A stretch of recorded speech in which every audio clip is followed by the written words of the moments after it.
2019 BMW M240i.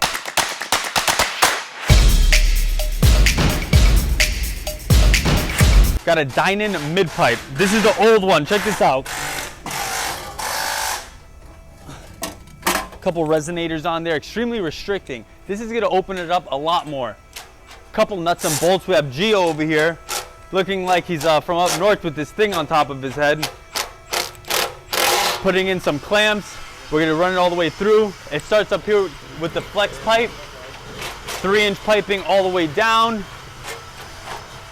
The customer decided to leave his stock muffler on. We got my man Berto right here, lining it up. Berta, and the customer did not want any tips today. Maybe that might be the next move. He did want to tune it. We don't do tunes over here. We don't do tunes over here, but he might come back, chop off the muffler after it's tuned. I'm not sure if it's gonna have pops and bangs, but let's bring it down and fire up. Guys, hit the thumbs up button.